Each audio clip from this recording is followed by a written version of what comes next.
Hey guys, I'm Stephanie, And I'm Tiffany, and we are Sisters Sisters of of the the South. South. We are coming to you today with another true crime video, and we are excited to bring it to you in the month of December. But before we get started, please remember to hit the like button. Share the video if you think it's worth sharing. Also, subscribe to our channel. That keeps us going and able to bring as many videos as possible to you, and it helps us push out the content so other people can view it as well. And once you subscribe, hit that notification bell, and that lets you know that Sisters of the South has dropped another video, and you got to get on it and watch it. On Mondays, we do Missing Persons Monday, and those are vitally important to us. And what we do is share information on missing people that we would like to help bring home and bridge that gap for the families. So we definitely stress to our viewers to please share those videos. So, with that being said, before we get started, though, we are going to share our favorite vendor, which is SoFly. So fly. SoFly! And they do our merchandise and they specialize in embroidery and laser work. They're a small family owned company here in the Houston area, and they do things like embroidery caps and hoodies and t-shirts. They also do laser work to things like keychains and patches that you can put on your caps. And I've also seen some special work that they're doing with their lasering, and they've been doing cutting boards, and they go in there with the wood and they laser any type of design that you would like to specialize that for a loved one. And I really think it's beautiful and neat. So go in and check them out. We'll put their information in our description box. Check them out. I know you'll be happy. And remember, it's December. So even if it's a late gift, it's a good gift. So check them out. And before we get started in the story, we're going to show you a little video of SoFly. So here we go.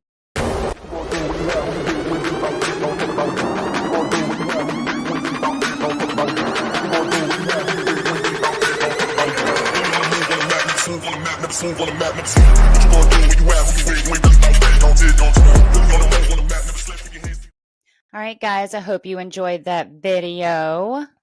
Please go check them out and let them know we sent you. Please. All right, and now to the story. So, Gazelle Preston, known to family and friends as ZZ, was a 26-year-old proud mother of three and a full-time student focusing on becoming a domestic counselor. But all of that came to a tragic end Christmas Eve 2011. Gazelle Dominique Preston was born September 5th, 1985 in Orange County, California. In high school, Gazelle became pregnant and gave birth to a beautiful baby girl. She worked multiple jobs to support her and her daughter. 5 years later, in her early 20s, Gazelle met a man and became pregnant with another daughter. The relationship with her second daughter's father did not work out, leaving Gazelle to be a single mother of two. Soon after the relationship ended, Gazelle met another man, 30-year-old William Wallace. Gazelle's relationship with William was toxic and abusive, and according to court documents, Gazelle made law enforcement aware of what was going on from the very beginning. William was arrested and found guilty of abuse as early as 2008, only a year into their relationship. His sentence was 45 days in jail, probation to follow, and a class in a batterer's treatment program. Sure. Always works. Of course. Gazelle got a restraining order against William, but he knew just what to say to get back in her good graces, and Gazelle would forgive him.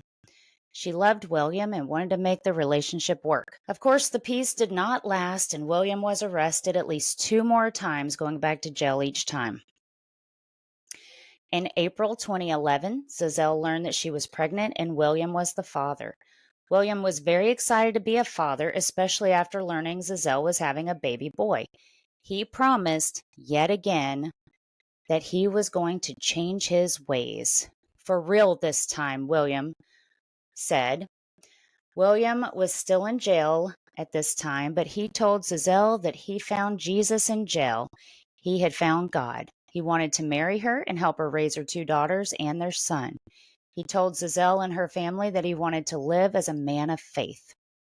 With Zazelle's background in faith, she wanted nothing more for this to be true and live in peace, raising their family together. After his release from jail in July 2011, William moved to Zazelle's apartment in Anaheim, California. At the beginning of fall, Gazelle enrolled in classes at Cypress College, focusing on becoming a domestic violence counselor. While she was in school, William stayed home to take care of Zazelle's 2 daughters. According to family, William hated that Gazelle was going back to school. He wanted to be in control of where Gazelle was going and what she was doing.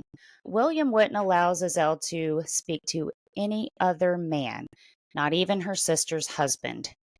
He would get extremely violent. Zazelle's grandmother claims she found a pregnant Gazelle curled up in the middle of the street after one of his beatings.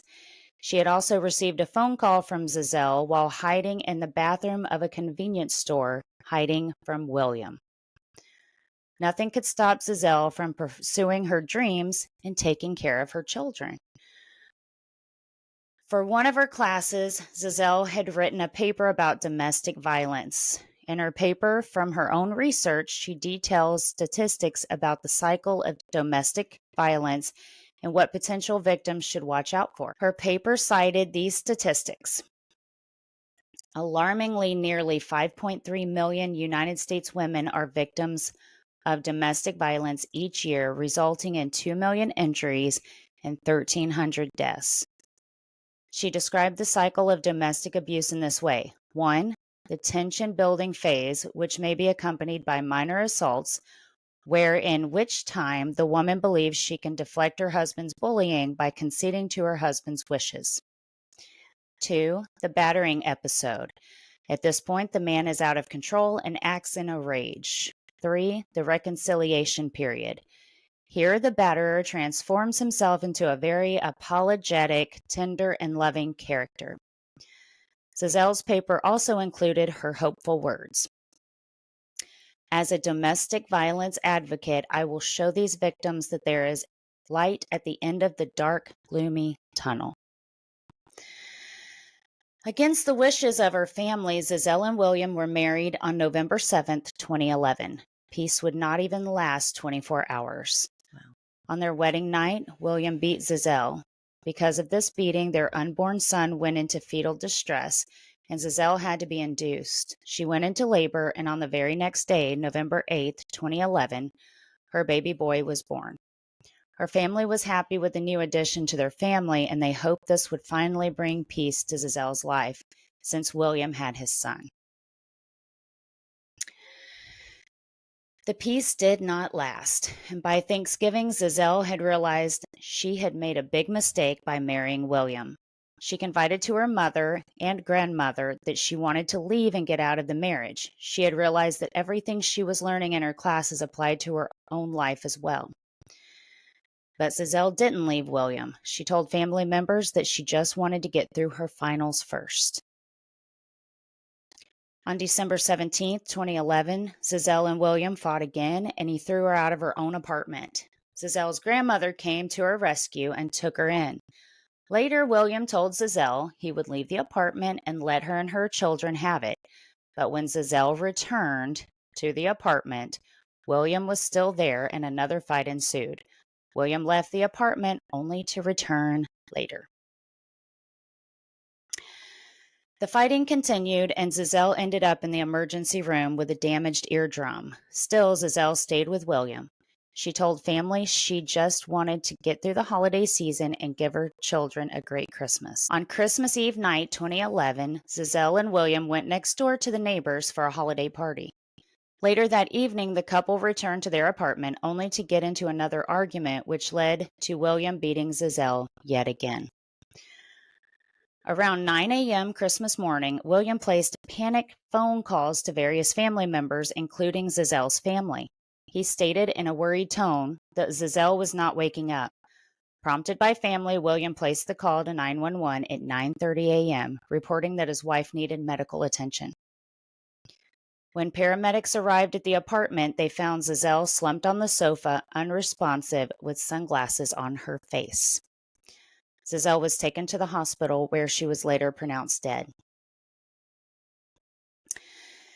The county pathologist said that Zazelle had died from brain hemorrhaging due to one or more of 6 blunt force blows to her head. 4 areas of trauma were on her face and 2 were to the back of her head, all from the same time frame. When questioned later if the injuries could be due to a fall or application of blunt force trauma by another person, the pathologist responded, "I would say blunt force trauma inflicted injury, not a fall injury." Investigators found areas of blood throughout the home, along with holes in most of the walls and a door off its hinges. All 3 children had been home the entire time. So, the account of what happened that night seemed to change depending on who William was talking to. William told his family and police that Zazelle had gotten drunk and fell into a glass table in their apartment, shattering it.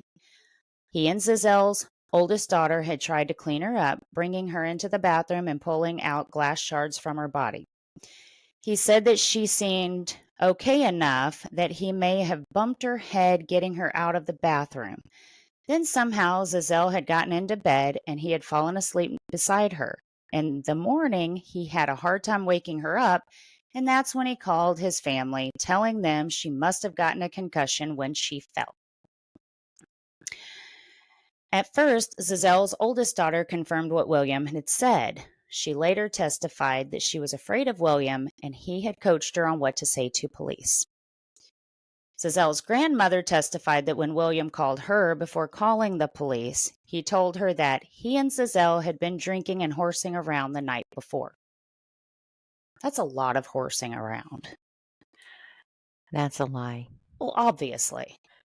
But someone's going to believe that? These are 2 minor contradictions that William Wallace's lawyer would bring up at his eventual trial. His lawyers would say Zazelle just died from an accident resulting from 2 people drinking too much and arguing too much. William's defense attorney stated, "Mr. Wallace is being accused of something that is not his fault. In this trial, you will hear about a relationship that was full of arguing and yelling, but also a lot of love." Well, let's just get this clear. Nothing was his fault. Nothing. Never. But what investigators alleged happened in the apartment is far more horrific. In response to what the defense lawyer said, the prosecuting attorney said, "The defendant did what he always did. He expected Zazelle to survive like she always did, but this time she did not." So, this is William's account of what happened that night according to his cellmate. When the couple returned home from the party and started arguing in the bedroom, William hit Zazelle, causing her to fall back onto the mattress. No big deal, right? He then tried to leave, but Zazelle followed him outside, begging him not to leave, and he shoved her, causing her to hit her head on the iron fence. Although witnesses in the apartment say they saw William carrying what looked like a body into the apartment from the fence area.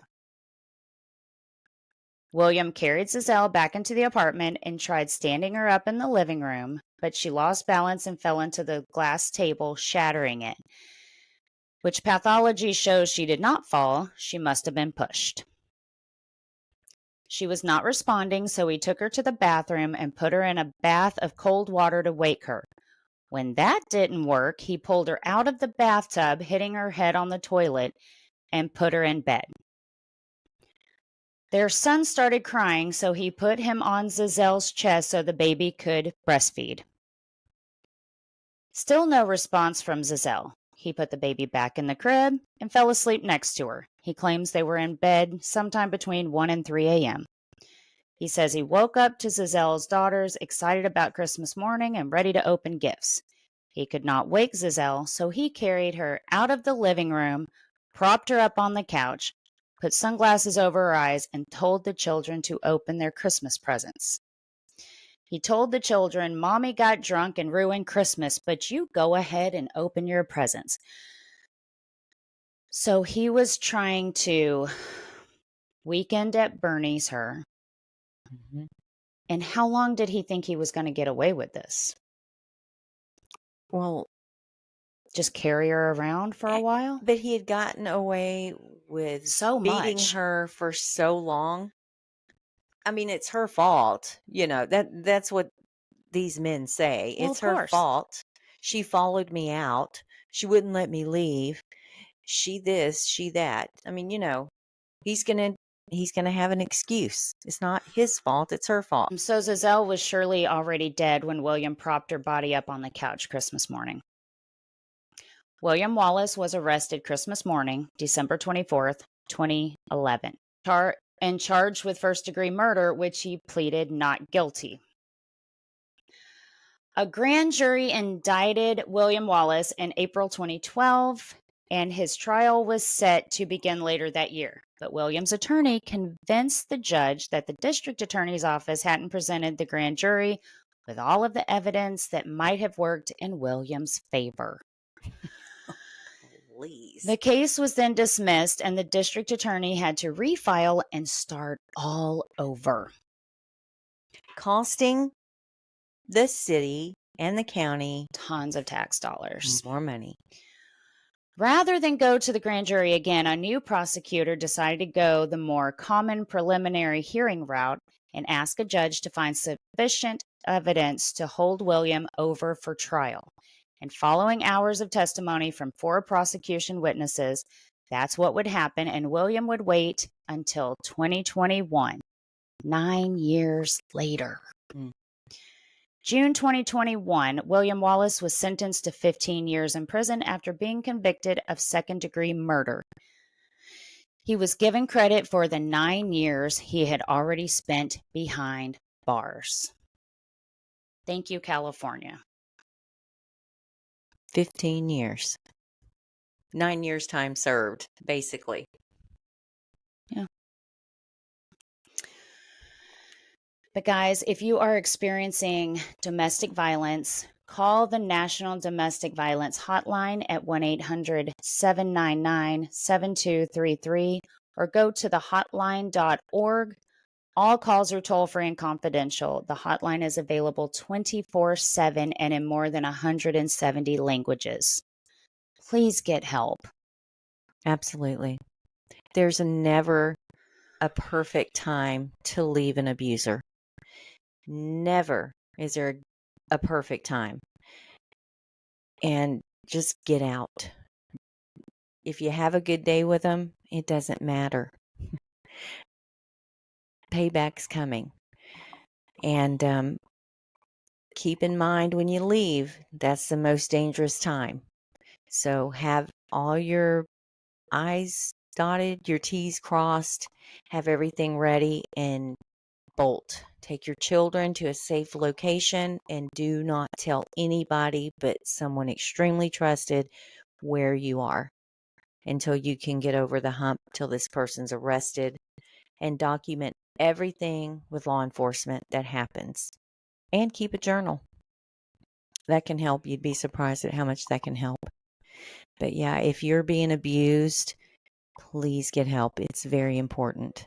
And she was taking classes. She wanted to get out there and help women in domestic violence situations, but she forgot to save herself. Yeah. And that's the sad part. I feel so bad for her family and her babies. Yeah. I can't even imagine that's what they have in their mind for Christmas. Yeah. For the rest of their life. For the rest of their lives. This monster just destroyed it all. Yeah. So guys, let us know what you think. Share this story. If there's anybody in your family that's going through it, just be available to them the best that you can. Get some phone numbers for them to call, and keep an eye on them. Sometimes they look okay, but they're not okay. Yeah. So just keep an eye on them and keep your door open for them. It's important because those situations are the hardest ones to get out of, for sure. Yeah. And it's so sad. It breaks my heart. Yeah. Yeah. So guys, that's our story for this week. I hope you're having an amazing December. Happy holidays. Merry Christmas. And we will be back soon with another episode. But until then, please remember to see the good and stay stay in perfectly imperfectly perfect. perfect. Bye, Thank you. guys. Bye.